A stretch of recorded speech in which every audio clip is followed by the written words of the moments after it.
The courtroom was silent except for the soft hum of air recyclers. Commander Zaxthul stood 8 feet tall at the witness stand, his forearms resting at his sides. His natural armor plating showed deep scars from decades of battle. The bright lights of the Galactic Tribunal made his dark green skin look almost black. Judge Arbitrator Velnari looked down at the massive alien warrior. Her blue skin marked her as one of the neutral Centauri species. She had overseen war crime, trials for over 200 years. She had never seen a witness like this one. Commander Zaxthul of the Vorthan Empire, she said in her calm voice. You have requested to give testimony about human warfare practices. Please begin. The alien. Veteran's yellow eyes swept across the courtroom. In the front row sat Admiral Kate Morrison, representing the Human Defense Coalition. Her gray hair was pulled back tight. Her blue eyes watched him carefully. Next to her sat Captain John Parker, young for a human officer, but already showing the hard lines that came with command.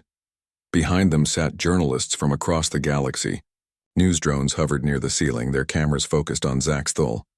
This testimony would be broadcast to every inhabited world in known space. Honored Judge, Zaxthul began, his voice deep and rough. I have fought in wars for over 60 of your standard years. I have battled the Silicon Collective and their crystal warriors. I have faced the insect hordes of the Kethraki Empire. I have seen species rise and fall across this galaxy.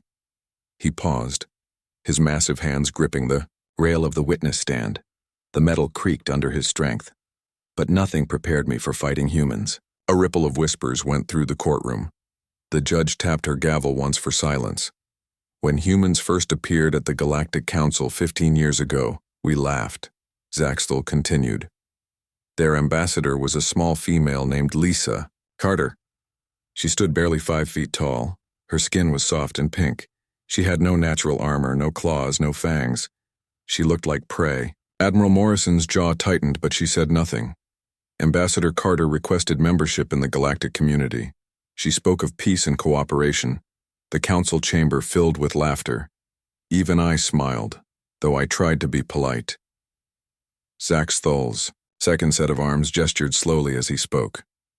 You must understand. In the galaxy, strength determines survival. The Vorthans rule through warrior might. The Silicon Collective dominates through technology. The Kethraki spread through numbers and aggression. What did humans have? He looked directly at Admiral Morrison. They looked weak. Their ships were primitive. Their weapons were simple projectile guns and chemical explosives. Most species had moved beyond such crude tools thousands of years ago. Captain Parker leaned forward in his seat. His hand rested on his sidearm. A simple projectile weapon that proved humans still preferred their crude tools. The council voted on human membership, Zaxthul said. Most species saw no threat. A few saw opportunity. The Kethraki war chief Graktul spoke first. The alien veteran's voice changed, becoming higher and more clicking, mimicking the insect-like Kethraki speech pattern. These soft skins control 12 worlds in a single star system, rich worlds with metals and water. We should welcome them.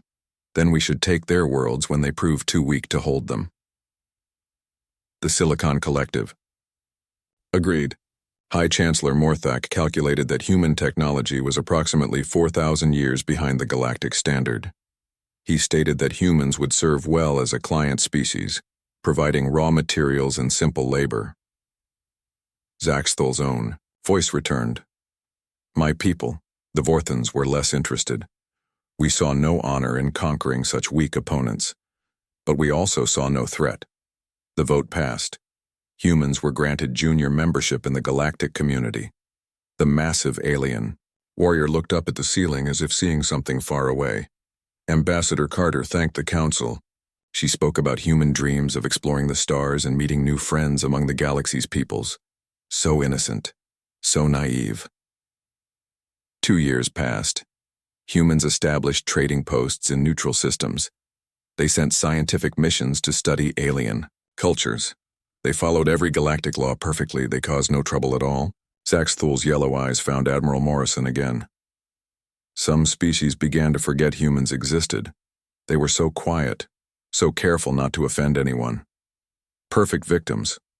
The judge leaned forward. Commander, please focus on the military aspects of your testimony. Yes, honored judge. The war began when the Kethraki decided to test human resolve.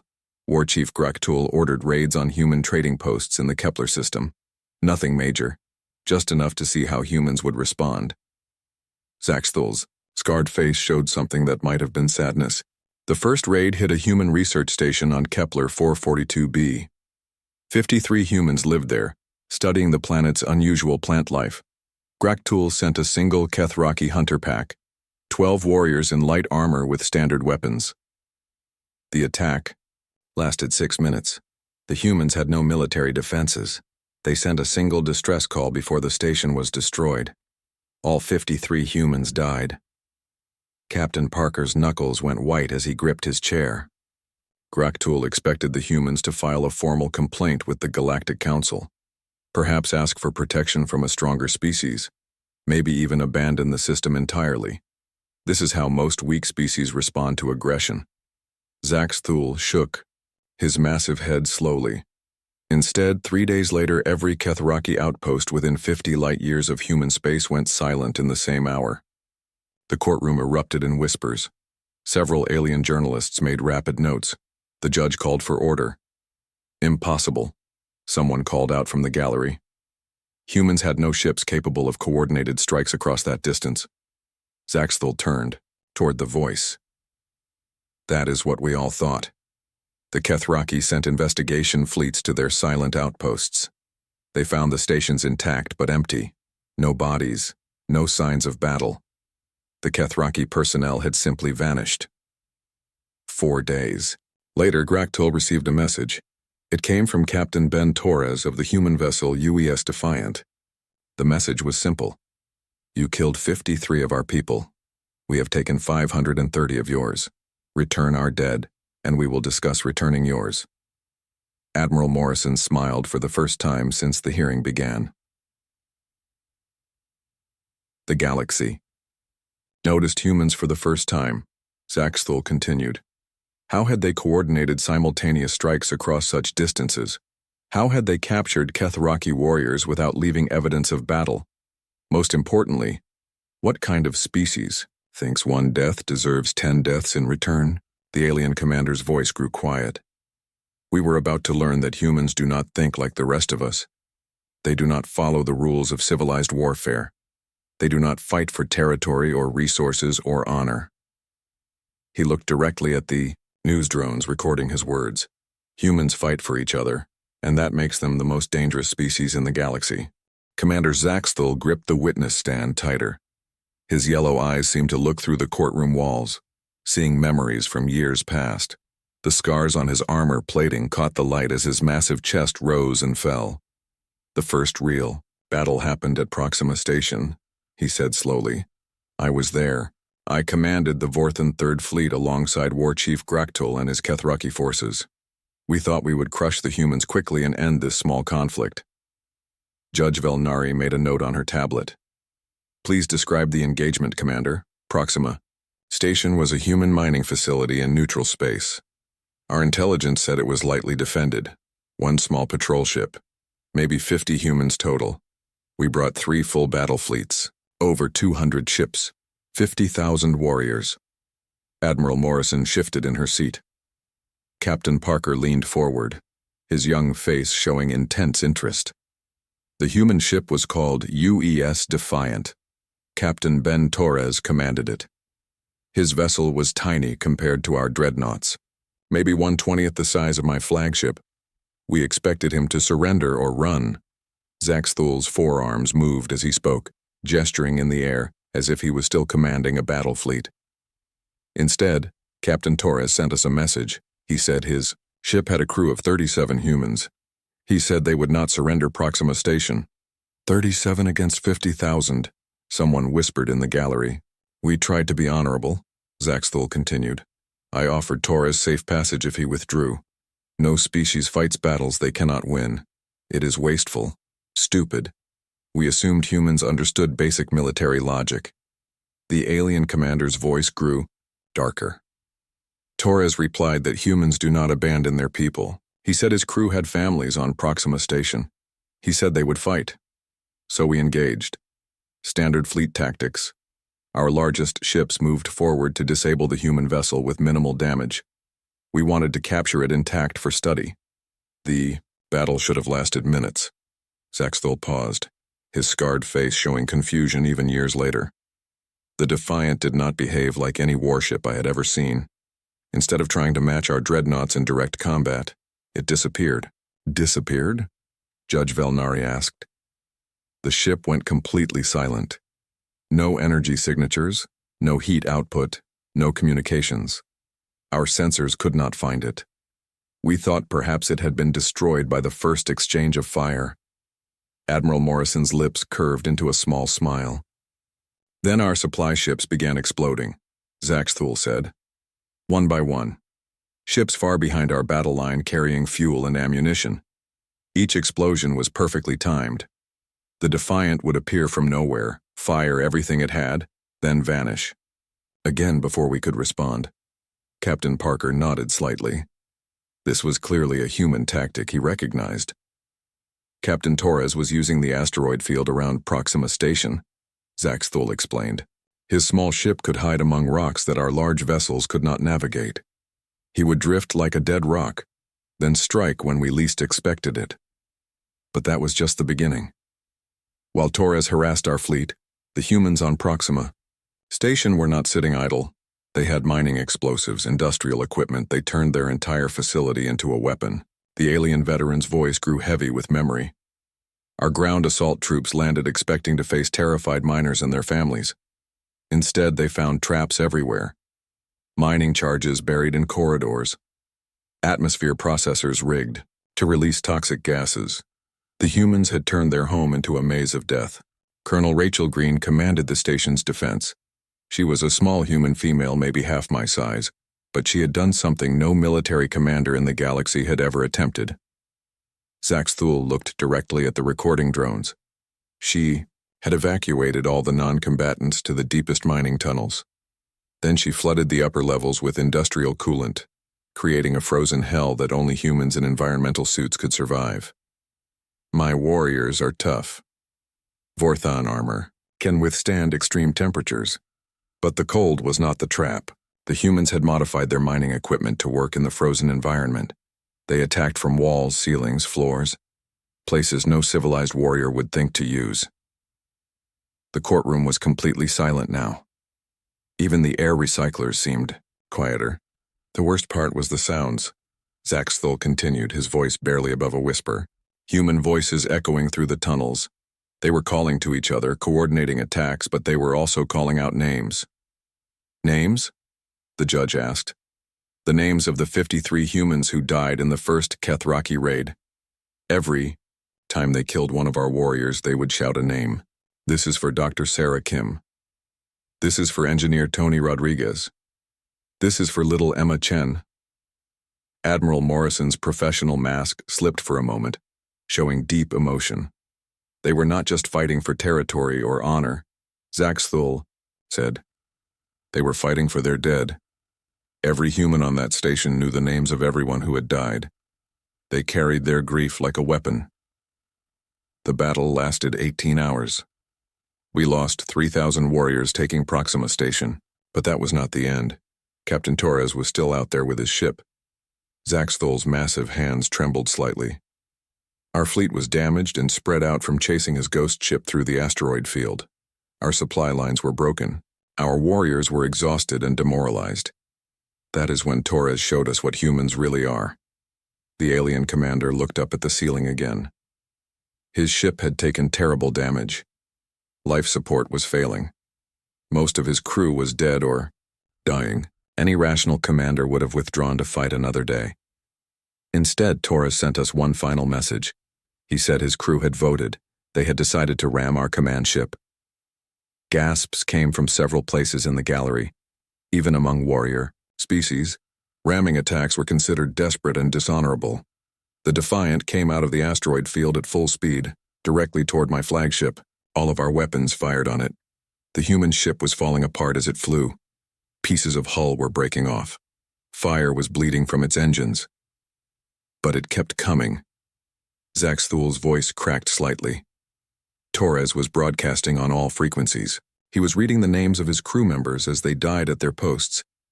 Lieutenant Amy Phillips, navigator, died protecting her station. Sergeant Kyle Adams, weapons officer, died with his finger on the trigger. The Defiant struck my flagship at 60% of light speed. The impact destroyed both ships instantly. Torres and his remaining crew died in the explosion, but they took 1,500 of my warriors with them. The courtroom was completely silent. That was our first victory against humans, Zaxthul said quietly. We held Proxima Station. We captured the mining facility. By every military measure, we had won. He looked directly at Admiral Morrison. But every warrior in my fleet knew we had lost something far more important. We had lost the illusion that humans were like us. They do not fight wars. They fight crusades. And that makes them unstoppable. Commander Zaxthul stood silent for long moments. His forearms hung at his sides. The scars on his armor seemed deeper in the harsh courtroom lights. When he spoke again, his voice was different, quieter, more broken. After Proxima Station, everything changed, he said. The humans stopped trying to fight fair battles. They stopped following any rules we understood. Judge Velnari leaned forward. Please explain what you mean, Commander. They sent scientists to study us. Not our technology or our weapons. They studied us. How we think, what we fear, what breaks our spirits. Admiral Morrison's face showed no emotion, but her hands were clenched in her lap. Dr. Helen Walsh led their research teams. She was a xenobiologist before the war. She studied alien life forms, but the humans turned her into something else, a weapon maker who used minds instead of metal. Zaxthul began pacing in the small witness area. His massive frame moved with the restless energy of a caged predator. Dr. Walsh's teams captured our wounded warriors during battles. But they did not torture them for information. They studied them like laboratory animals. They learned how each species thinks, how we communicate, what makes us afraid. Against my people, the Vorthons, they discovered our weakness was shame. We are proud warriors. Our honor means everything to us. So the humans attacked our honor instead of our bodies. The alien commander stopped pacing and gripped the rail again. They would capture small groups of Vorthon soldiers. Then they would break them. Not with pain, but with humiliation. They recorded everything. Captain Parker shifted uncomfortably in his seat. This was clearly not the kind of warfare he was used to hearing about. The humans broadcast these recordings across our military networks. They showed proud Vorthon warriors begging for mercy, crying for their mothers, abandoning all honor to save their lives. Zaxthul's yellow eyes found Admiral Morrison. Your people did not hurt these prisoners. They just showed them videos of their families while playing horrible sounds, screaming explosions. The warriors broke, thinking their loved ones were dead. But their families were safe. The humans had never touched them. It was all lies, all manipulation. Judge Velnari made rapid notes. You are saying humans used psychological warfare? Psychological warfare is too simple a term, Zaxthul replied. They rewrote the rules of war itself. Against the Kethraki, they used different methods. The alien veteran's voice grew even darker. The Kethraki are hive-minded. They share thoughts across their species. Individual warriors are never truly alone, so the humans found a way to make them alone. Major Chris Nelson developed sonic weapons that disrupted Kethraki telepathic connections. Suddenly, warriors who had never been without the mental voices of their hive were trapped in silence inside their own heads. Zaxthul shuddered, a massive movement that made his armor plates rattle. I saw Kethraki warriors clawing at their own skulls trying to dig out the silence. They went insane in minutes. Some killed themselves rather than endure the isolation. The Silicon Collective faced different horrors. They are logical beings. Pure reason drives their every action. So the humans attacked their logic. Dr. Walsh's teams created impossible scenarios, mathematical problems with no solutions, logic puzzles that contradicted themselves. They would trap Silicon warriors in rooms filled with these paradoxes. Admiral Morrison spoke for the first time. The goal was to end the war quickly, to make continued fighting too costly. Zaxthul turned to her, his scarred face showing something between anger and sadness. The goal was to break us so completely that we would never want to fight humans again, and it worked. But the worst was yet to come. The siege of Kethvar Prime. The courtroom became completely silent. Even the recording drones seemed to hover more quietly. Kethvar Prime was the Kethraki homeworld. 12 billion insects lived there. It was the heart of their empire. General Marcus Stone commanded the human attack. Zaxthul's voice became a whisper. Stone did not attack the planet's defenses. He did not bomb military targets. Instead, he attacked something no civilized species would ever target. He attacked their children. Gasps echoed through the courtroom. Several alien journalists stood up in shock. Not directly, Zaxthul said quickly. The humans never harmed a single Kethraki child. That is what made it so horrible. Judge Velnari called for order as whispers filled the room. Commander, please, explain clearly. Stone's forces surrounded the planet but did not attack. Instead, they set up massive speakers in orbit. They broadcast sounds across the entire world. Zaxthul closed his yellow eyes. The sounds of Kethraki larvae crying, terrified, hungry, calling for help. The humans had recorded these sounds from abandoned Kethraki colonies, places where the insects had fled during earlier battles. The larvae sounds were real, but the children were already safe. But the adult Kethraki on the planet did not know this. They heard their children crying and could not find them. The sounds came from everywhere. From the sky, from underground, from inside their own buildings. Admiral Morrison's professional mask cracked. Pain showed clearly on her face. The Kethraki military tried to stop the broadcasts. They fired at the human ships, but the humans had surrounded the entire planet. Every time they destroyed one, Speaker 10 more took its place. The sound of crying children drove the entire population insane. Parents abandoned their posts to search for larvae that were not there. Military commanders forgot their duties. The whole planet descended into chaos. Zaxthul opened his eyes and looked directly at the recording drones. The siege lasted 6 days. On the 7th day, the Kethraki surrendered unconditionally. They begged the humans to stop the sounds. When the broadcasts ended, Stone's forces landed without firing a shot. They found a broken species. Warriors who would never again be able to hear a child cry without remembering those 6 days of hell. That is when I understood what humans really are, Zaxthul said, his voice barely audible. They are not warriors, they are not conquerors. They are protectors who have learned that the best way to protect something is to make everyone else too afraid to threaten it. Dr. Walsh's research teams had found the one thing every species in the galaxy shares. We all care about our young, so the humans weaponize that care. The alien commander looked at each person in the courtroom. Every parent in this room now understands why the galaxy fears humans. You would do anything to protect your children. Humans simply realize that anything includes becoming monsters. Judge Velnari's blue skin had paled. Commander, are you saying humans specifically target emotional vulnerabilities? I am saying humans turn love itself into a weapon, Zaxthul replied, and that makes them the most terrifying force in the universe. Commander Zaxthul stood motionless for several minutes.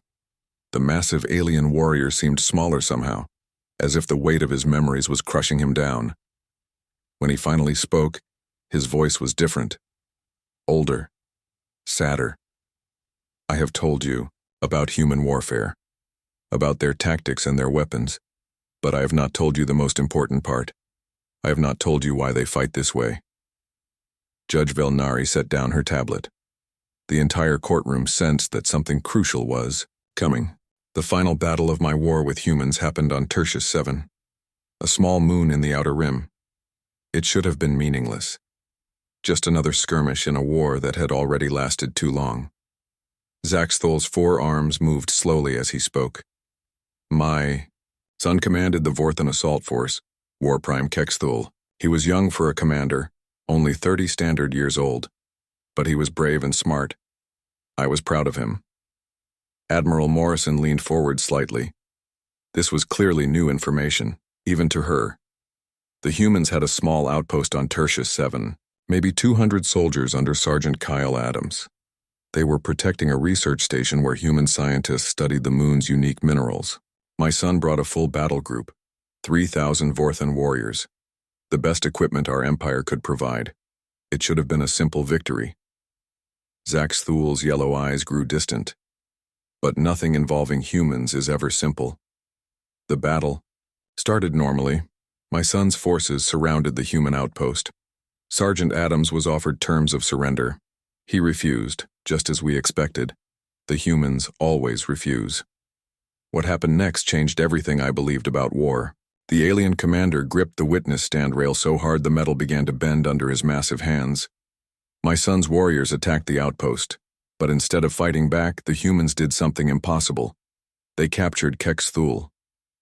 Captain, Parker's eyes widened. Capturing an enemy commander during active combat was nearly impossible. Not through superior tactics or clever traps. They simply walked up to him during the battle and asked him to come with them. Asked him? Judge Velnari said.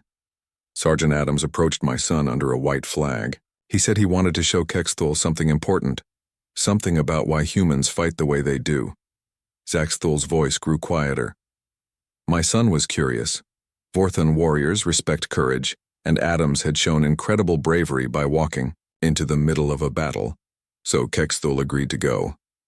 Adams brought my son to the research station, not to interrogate him or torture him. He brought him to meet the human scientists. The alien veteran paused, seeming to struggle with his words. There were 43 humans in that research station, men, women, and children, families who had come to study the moon together. The youngest was a little girl named Emma Brooks. She was only 6 years old. Admiral Morrison's professional mask finally cracked completely. Tears ran down her cheeks. Adams introduced my son to each person in the station. He told Kex Thul their names, their jobs, their dreams. Dr. Ellen Brooks, Emma's mother, showed him pictures of her daughter's first steps. Engineer Danny Mitchell talked about the home he was building for his new wife. And slowly, my son began to understand. Zax Thul looked directly at the recording drones. These were not soldiers. They were not warriors. They were families, people who loved each other and wanted to build something beautiful together. Adams explained that every human outpost was like this. Every ship, every colony, every research station, filled with people who cared about each other more than their own lives. He told my son that humans fight like monsters because they are protecting something precious. Every terrible tactic, every psychological weapon, every horrifying strategy exists to keep these families safe. The courtroom was completely silent. Even the air recyclers seemed to have stopped humming. My son spent 3 days with those humans. He played games with little Emma. He helped Dr. Brooks with her research. He listened to Engineer Mitchell's plans for his new home. Zax Thul's voice cracked. When I arrived with reinforcements to rescue him, I found Kex Thul helping the humans repair their equipment. He was working alongside Sergeant Adams as if they were old friends. I demanded that my son return to his duties. He looked at me with eyes I had never seen before. Sad eyes, wise eyes. He said, "Father, I cannot fight these people anymore. They have shown me what they are protecting. How can I destroy something so beautiful?" Judge Velnari leaned forward. "What did you do, Commander?" I tried to reason with him. I explained duty and honor and the warrior code. But Kex Thul just smiled and pointed to little Emma playing with a toy soldier. He said, "Look at her, Father. She is what they are all fighting for. Every human who becomes a monster does it so she can stay innocent. Every terrible thing they do is so she never has to do terrible things herself." Zax Thul's massive frame shook with emotion. That is when I understood the truth about humans. They do not fight because they enjoy war. They fight because they love peace. Sergeant Adams walked up to me then, this small human who had captured my son without firing a shot. He offered me the same choice he had given Kex Thul. He asked if I wanted to see what humans were really protecting. The alien commander looked at Admiral Morrison. I said yes. Adams brought me into the research station. He introduced me to his own family, his wife Linda, his 2 sons, ages 8 and 10. They were there because Sergeant Adams could not bear to be separated from them during his tour of duty. His youngest son, Joey, walked up to me without fear.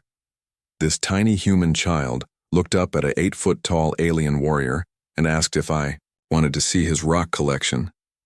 Zaxthul's voice became barely a whisper. I spent an hour looking at rocks with a human child. He told me about each one, where he found it, why it was special. He gave me his favorite rock as a gift.